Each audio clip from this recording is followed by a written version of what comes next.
Okay, all right, let's dive into some heavy stuff, but in a way that just makes you think, Have you ever really thought about those ancient texts, the ones that talk about the end times and what's going to happen to all the countries of the world? It's not about the planet blowing up or anything like that. It's more about a massive, game-changing shift in how things are run around here. And here's the kicker. Even with all those details, you won't find a single mention of which specific nation will be the last one standing, the last one to exit the stage. We can't pinpoint if it's going to be the United States, China, Russia, Brazil, France, Germany, Japan, or even that one tiny nation, Israel. The ancient texts don't give us that specific name, and yet we spend so much energy trying to nail down the who or the when. Doesn't that make you wonder? Is this constant need to have every single detail pinned down, every outcome predicted, actually a limiting belief of ours? A fixed idea that stops us from seeing the bigger picture? Maybe this need to predict the future down to the last minutiae actually prevents us from grasping the core message that all the forms of government we have today, built by human hands, will one day give way to something far, far greater. The promise is clear. In the end, there won't be a bunch of nations fighting amongst themselves, vying for power and control. Instead, there will be one single, sovereign government, a divine government, one that will bring true peace and justice to the entire earth. Think about that for a second. Doesn't that shake up your view of history and power a little bit? But these ancient writings are pretty straightforward about the signs we'd see during this era. Have you noticed how things are unfolding? They talk about wars and more wars, breaking out all over the globe, with regional conflicts threatening to erupt into something much larger at any given moment. Modern warfare, with its advanced weaponry and proxy battles, seems to fit this description eerily well. Then there's famine, a persistent, gnawing hunger that continues despite all our technological advancements in food production. Millions go to bed hungry every night, while others waste resources. Then come the powerful earthquakes and new diseases that emerge seemingly out of nowhere, catching the world off guard and showing just how fragile our existence really is. And it's not just about the physical calamities. It's also about people. We see a lot of people becoming more selfish, arguing over everything, losing patience, lacking kindness, and experiencing a general hardening of hearts. It's as if the love mentioned in those ancient texts has truly grown cold, with intolerance on the rise and trust eroding between people. But amidst all this, there's also talk of good news, a message of hope being spread far and wide, reaching every corner of the earth. Doesn't it feel like these signs are screaming at us today? That we're living through a period of intense transformation, where the old ways are crumbling to make way for the new. It's a challenging thought, isn't it? To consider that these age-old prophecies might be unfolding right before our very eyes, asking us to look beyond the daily headlines and see a grander, more significant narrative. Now, let's dive into a story that defies all logic, that challenges everything we've been taught about power, politics, and what's considered impossible. Imagine a tiny nation with just 9 million inhabitants, roughly the size of a single large metropolitan area in the middle of a vast continent. Now, picture that nation surrounded by over 400 million people who, to put it mildly, aren't exactly fond of it. This small nation has been completely destroyed not once, but twice in its history. Twice. It literally vanished from a map, ceasing to exist as a country for an astonishing 2,000 years. That's longer than most of the countries we know today have even been around. And brace yourself, today it's back, stronger and more influential than ever. Doesn't that make you question what's truly possible or impossible? Doesn't it shake your belief that history is always written by the strongest, the largest armies, the most powerful economies? Doesn't it make you wonder if there's an unseen script, a hidden power moving the pieces on history's chessboard in ways we can't fully comprehend? This nation's very existence stands as a testament against the conventional wisdom of nation-states and their longevity. This leads us to an ancient promise, simple in its wording, but with a crucial difference. It came with an eternal guarantee, something absolutely unheard of in any other covenant or treaty of that era. And the most curious thing is that this promise wasn't made to the Egyptians, who at the time were a bona fide superpower, with their pyramids, pharaohs, and an empire that dominated the ancient world. It wasn't for the Babylonians, with their hanging gardens and formidable military. Nor was it for the Greeks, with their philosophical genius and military prowess. And it certainly wasn't for the Romans, masters of engineering and conquest. No, this profound promise was made to a man named Abraham, the father of a nation that, at first glance, didn't seem to have anything special going for it. History teaches us that great civilizations are born, they flourish, and then they inevitably die. So why would such a powerful, enduring promise be made to a people who, humanly speaking, had every reason to fade into obscurity? Doesn't that alone signal that something entirely different was at play, something beyond human planning and foresight? In Genesis chapter 12, verse 3, the scripture says something that would change history forever. This nation, which would descend from Abraham, wouldn't just be another conqueror, seeking land, wealth, and power. No, it would be a source of blessing for all the other nations on earth. Think about that for a moment. Instead of dominating, it would bless. Instead of oppressing, it would positively influence. What kind of promise is that? One that flies in the face of the logic of every empire that has ever existed. And there's more. I will bless those who bless you, and whoever curses you I will curse. This isn't just a flowery phrase from a poetic text. It's a specific, divine protection, a security clause that no other nation received, a kind of invisible shield against anyone who would try to destroy it, a guarantee that defies the cold, hard logic of war and political maneuvering. Wouldn't you agree that this challenges one of our biggest limiting beliefs, the idea that a people's destiny is solely determined by their military might or political cunning? It suggests a deeper, more profound intervention in the affairs of humankind. 400 years later, when this nation, Israel, found itself enslaved in Egypt, living a hellish existence under a cruel pharaoh who saw their growing numbers as a direct threat, Moses received an even stronger confirmation of this promise. For you are a people holy to the Lord your God. The Lord your God has chosen you out of all the peoples on the face of the earth to be his people, his treasured possession. Deuteronomy chapter 7, verse 6. What makes this so extraordinary, and perhaps one of the greatest limiting beliefs we need to dismantle, is that this promise didn't depend on Israel's perfect behavior. Yes, you heard that right. Other nations had their gods, who protected them only as long as they were faithful, as long as they did everything right, offering sacrifices and adhering to complex rituals. But the divine power said about Israel, "Can a mother forget the baby at her breast and have no compassion on the child she has born? Though she may forget, I will not forget you." Isaiah chapter 49, verse 15. This is unprecedented in the history of religions and nations. A divine faithfulness that goes beyond human failing, beyond human desertion.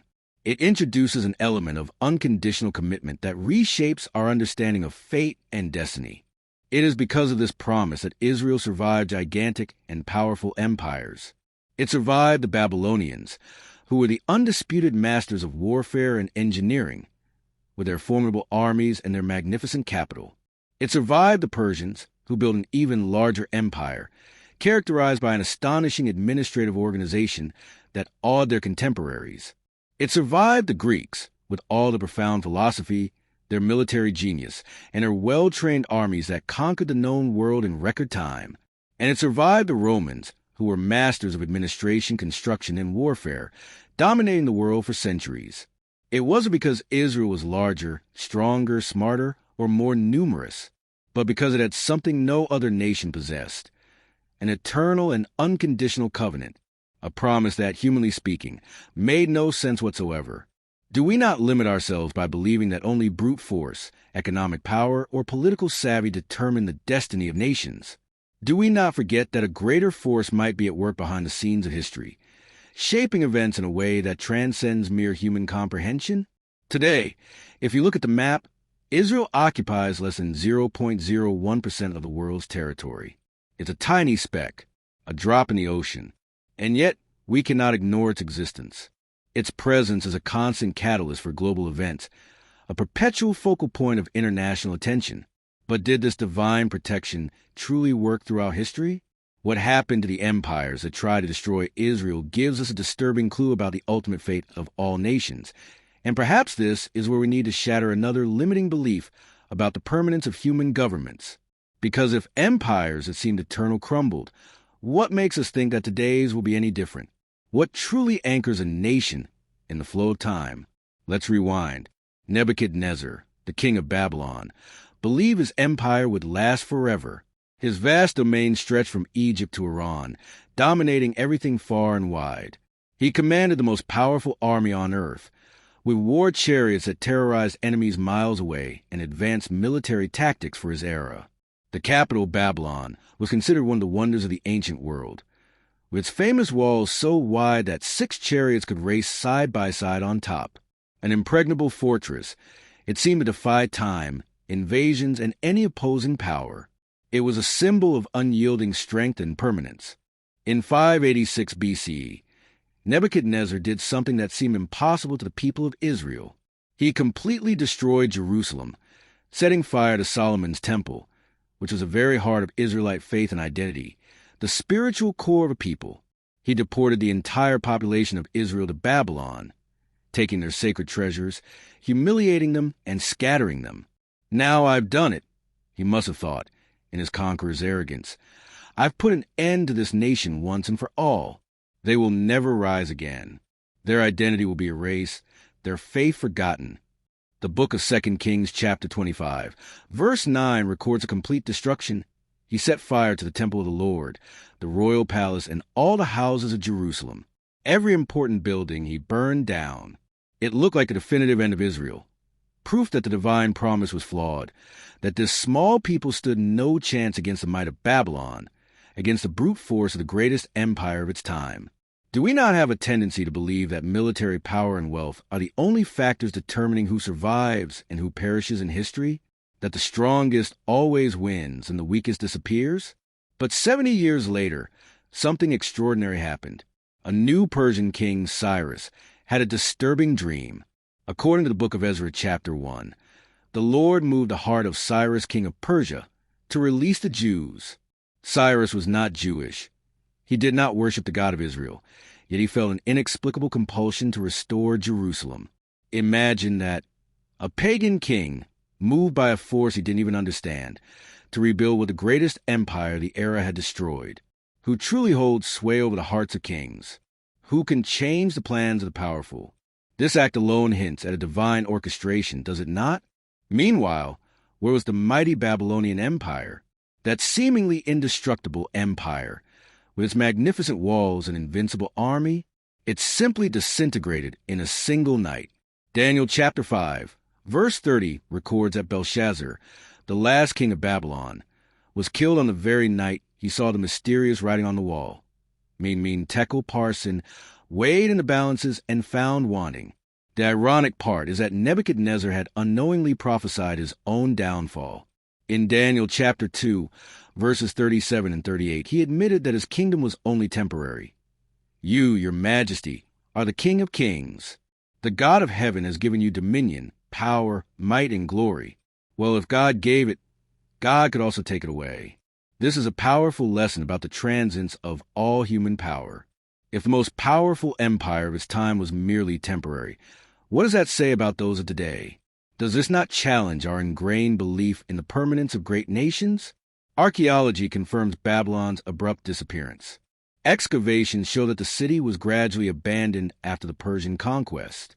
The famous walls that seemed eternal were demolished. The Hanging Gardens, one of the 7 wonders of the world, became sandy ruins. Today, at the site of ancient Babylon, there are only mounds of rubble and a rock. Tourists visit ruins that barely hint at its former grandeur, trying to imagine the splendor of the past. No modern Babylonian claims heritage from that empire. The Babylonian language itself has been dead for 2,000 years. It vanished completely. But Israel? The same Jews whom Nebuchadnezzar deported returned to rebuild Jerusalem, restored the temple, re-established their traditions, and never ceased to exist, even when they were dispersed again by the Romans. The promise in Jeremiah chapter 30, verse 11 was fulfilled precisely. For I am with you and will save you, declares the Lord. Though I completely destroy all the nations among which I scatter you, I will not completely destroy you. Babylon was supposedly eternal. Israel seemed doomed to disappear. 2,000 years later, who still exists. Babylon is dust and ruins. Israel is a vibrant nation. Do we not limit ourselves by believing that history is a never-ending cycle where empires rise and fall, but that some are too big to fail? Isn't this the ultimate limiting belief that human power, in the end, is the supreme determinant of destiny? But the Babylonian Empire wasn't the only one to try and erase Israel from a map. Rome, which considered itself even more invincible, also tried. Roma Aeterna, eternal Rome. This phrase wasn't just a motto. It was etched onto coins, monuments, and into the very mind of every Roman citizen. The Roman Empire wasn't just large, it was colossal. It stretched from Scotland to Sudan, from Portugal to Iraq. It controlled 65 million square miles, governed 65 million people, and maintained the largest professional army the world had ever seen, with legions that seemed unstoppable. Its roads connected continents, its laws still influence modern jurisprudence, and its architecture still inspires awe. For the Romans, eternity wasn't a hope, it was a mathematical certainty. It was an unshakable belief in their own power and permanence, to the extent that they proudly called themselves the Eternal Empire. In 70 CE, General Titus decided to permanently solve the Jewish problem. Jerusalem had been in rebellion for 4 years. The Roman siege was brutal. They built a 5-mile wall around the city, completely cutting off food supplies. The historian Josephus reports that the famine became so desperate that mothers cooked their own children, an image of unspeakable despair. When Jerusalem's walls finally fell, the destruction was total. Luke chapter 19, verse 44 had prophesied centuries earlier. They will dash you to the ground, you and the children within your walls. They will not leave one stone on another. This prophecy was literally fulfilled. Stone upon stone was overturned. The temple, the heart of Judaism, destroyed and burned.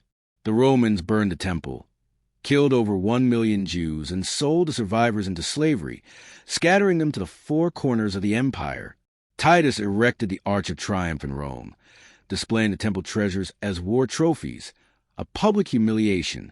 Commemorative coins proclaimed, Judea capta, meaning Judea captured, an epitaph for a nation. For Rome, Israel had been definitively erased from history. What a lesson on the transient power of human nations. Do we not cling to the idea that an act of military force can solve problems and determine a people's destiny forever? That military victory is the end of history? 60 years later, when the Jews attempted one last rebellion under Bar Kokhba, Emperor Hadrian was even more ruthless. He renamed Jerusalem Aelia Capitolina and the entire region Syria-Palestina, attempting to erase the very name of Israel from geography, from memory, from existence. He forbade Jews from entering Jerusalem under penalty of death. It seemed impossible for Israel to survive this. The historian Tacitus wrote that the Jews were a people destined for the hatred of the gods, condemned to disappear. But while Rome celebrated its eternal victory, something strange was happening. The Jews simply refused to disappear. Scattered across the empire, they maintained their identity, language, and traditions. They established synagogues in Alexandria, Babylon, Spain, in every corner of the known world. They meticulously preserved their scriptures with obsessive care, copying every letter to ensure the divine word was never lost. Speaking Hebrew, following their customs, celebrating their festivals, all of this was a silent but powerful act of resistance against an empire that sought their complete annihilation. 300 years after Jerusalem's destruction, the unthinkable happened. The Roman Empire itself converted to Christianity, a religion born among the very Jews Rome had tried to destroy. Emperor Constantine, a descendant of the same Caesars who crucified Jesus, now worshipped the God of Israel. 500 years later, Western Rome finally fell. Barbarians sacked the eternal city, leading to its disintegration. Latin became a dead language, restricted to scholars. The invincible legions became museum memories. And the Jews?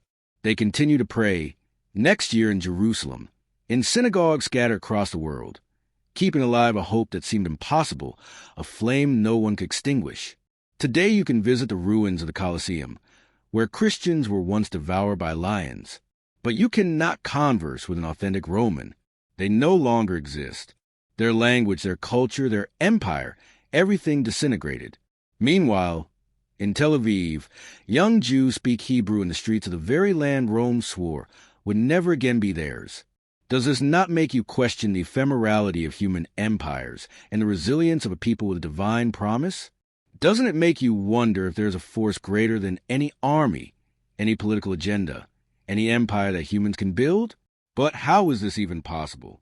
Is the destiny of nations truly in the hands of kings and emperors, or is there a larger script at play, a plan unfolding through time, independent of human will?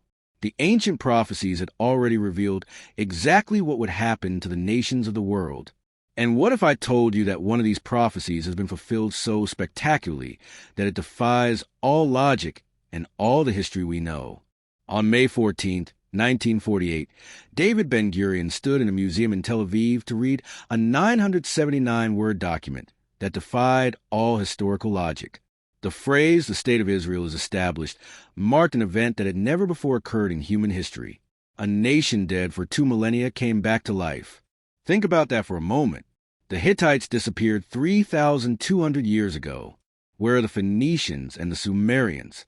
When an ancient civilization dies, it stays dead. Languages are lost, cultures dissolve, peoples intermingle until no trace of the original identity remains. But with Israel, it was different. For 1,878 years, almost 2 full millennia, there was no country called Israel.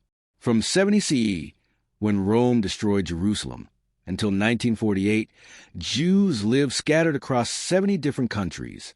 They suffered crusades, inquisitions, pogroms, concentration camps. Any other people would have completely disappeared, assimilated, forgotten, diluted into the cultures of the countries where they sought refuge. But they didn't disappear. Do we not limit ourselves by believing that a people's identity is fragile and dissolves with time and persecution? Or was there a greater purpose, an invisible hand, that kept them together, unified, and distinct? The prophet Ezekiel had seen exactly this happen. In a disturbing vision, Ezekiel chapter 37, verses 1 and 2 record, "The hand of the Lord was on me, and he brought me out by the Spirit of the Lord and set me in the middle of a valley. It was full of bones. He led me back and forth among them, and I saw a great many bones on the floor of the valley, bones that were very dry." This was a condition of Israel after centuries of dispersion and persecution.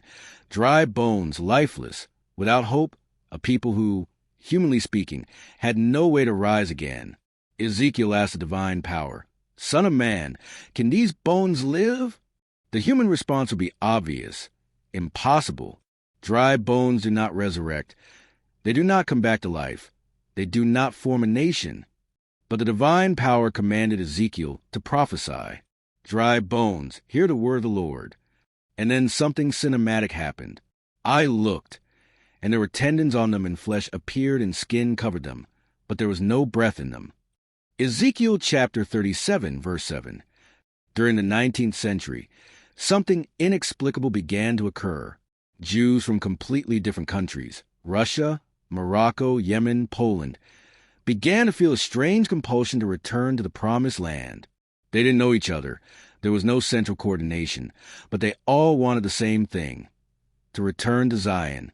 Theodor Herzl, an Austrian journalist, dreamed of a Jewish state without even being religious.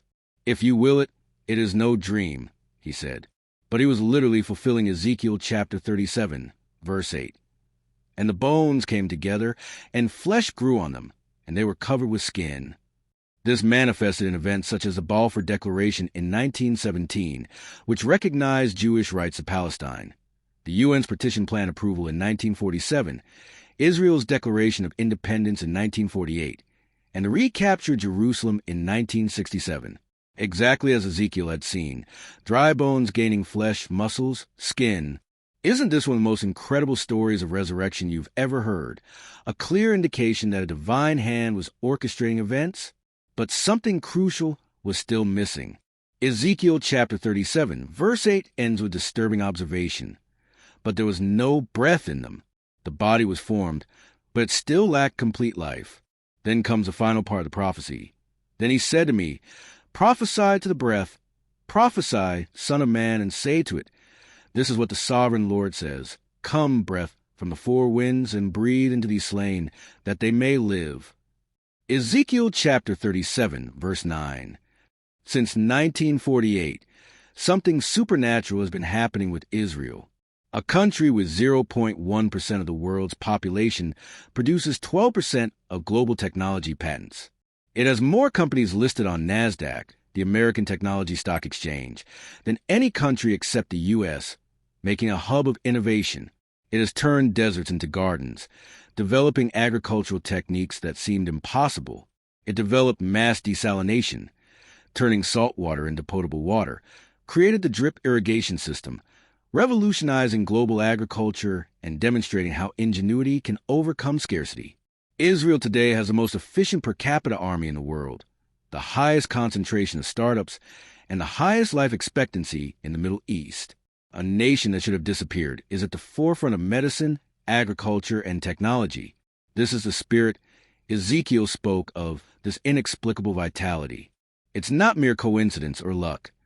It's a fulfillment of a millennia-old prophecy that shows us a higher power is actively involved in history. But Ezekiel saw that this resurrection would have a specific purpose, to prepare Israel for the last days of history. And the prophecies indicate that all nations will turn against Israel in a final battle. This is one of the prophecies that makes us question our beliefs about diplomacy, world peace, and coexistence. It seems the world is being prepared for a final confrontation, and Israel, by its very existence and its position as the focus of prophecies, is at the center of this storm.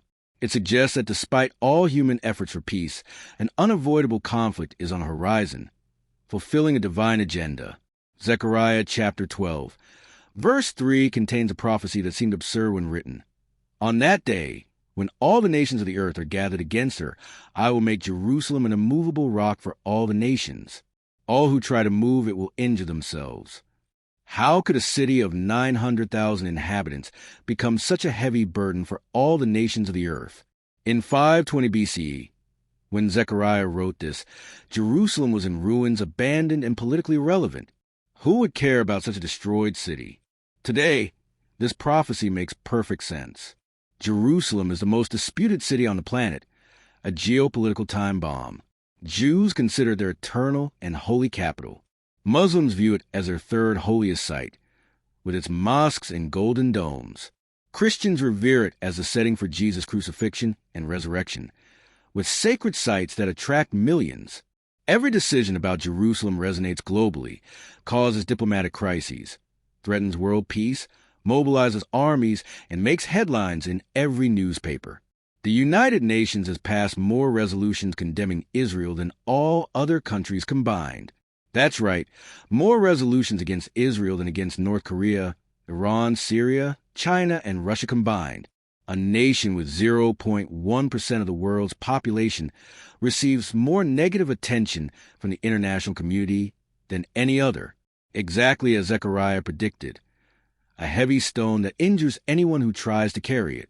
Isn't it fascinating how something written millennia ago fits perfectly with today's political reality, with the apocalyptic events unfolding before our eyes?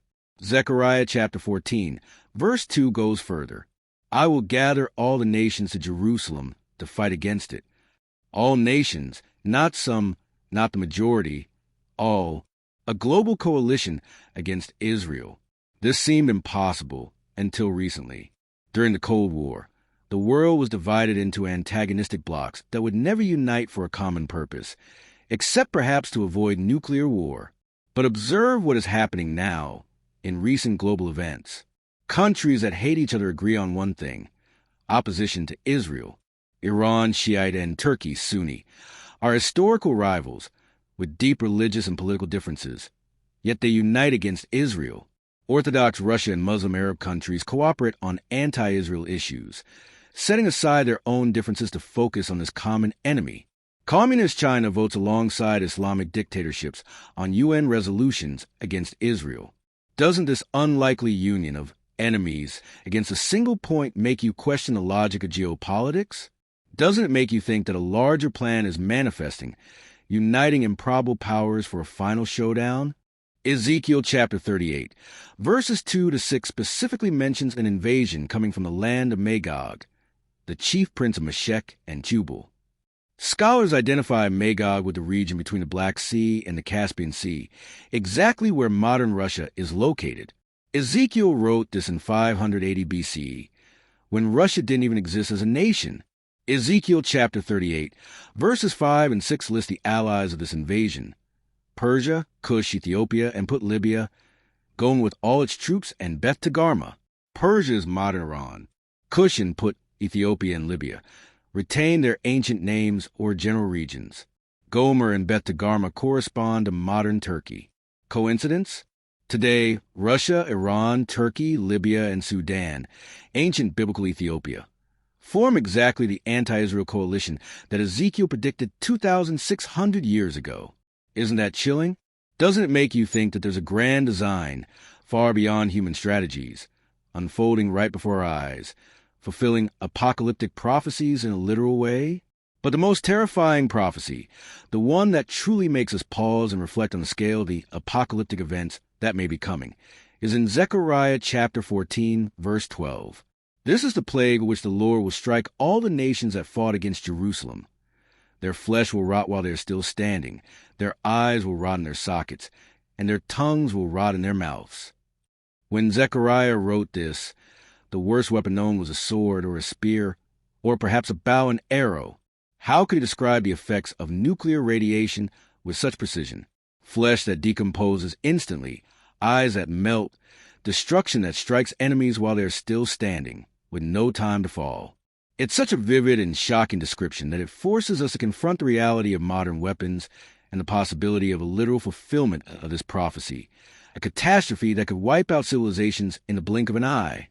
Doesn't this description make us question what the end of one system and the beginning of another truly means? For the first time in history, all the pieces are in place. Israel exists as a nation against all odds. Jerusalem is under Jewish control, a focal point of global tension. The nations listed by Ezekiel are aligned exactly as predicted, forming coalitions that defy conventional political logic. The signs are everywhere, in conflicts, in calamities, in the changing character of people, and in the global preaching of a message of hope. So, let's revisit our initial question. Which nation will be the last of all? The ancient texts don't give us specific names, and perhaps that's the most important lesson. They show us a pattern, a trend of events. By the signs in the ancient texts, by the latest global happenings, we are, without a doubt, in the end times, the period when these prophecies are being fulfilled in an accelerated and undeniable manner. We cannot know which specific nation will be the last to witness this great transformation. Only time and the manifestation of these events themselves will reveal it. But one thing is certain, a certainty that transcends the ambiguity of names and details. There's no denying prophecies. They are being fulfilled with astonishing precision, challenging us to dismantle our limiting beliefs about what is possible or impossible. And the grand conclusion, the great hope, is that the unity, the one and only sovereign government, will be that of the divine. This new era, according to the scriptures, is very near. It won't be a government of men, with their flaws, wars, and injustices, but a perfect government that will bring true peace and justice to the entire earth. This is a conclusion we are led by the facts and the apocalyptic events that are unfolding around us. It's not mere speculation, but an attentive observation of what the scriptures predicted and what is happening in our world today.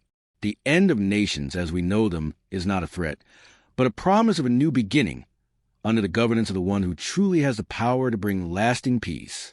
The question for each of us is, are we ready for this change? Are we willing to look beyond appearances and recognize the signs?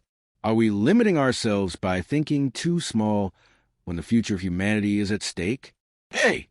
If this deep dive into ancient prophecies and modern events got you thinking, and you're ready to challenge your own limiting beliefs about what's coming, then you absolutely need to check out our other videos. We explore more fascinating connections between historical events, current affairs, and what these texts predict for our future. Don't miss out on understanding the bigger picture. Click the video on your screen right now to learn more about this nation that defies all logic, and discover more about the incredible history that leads us to today.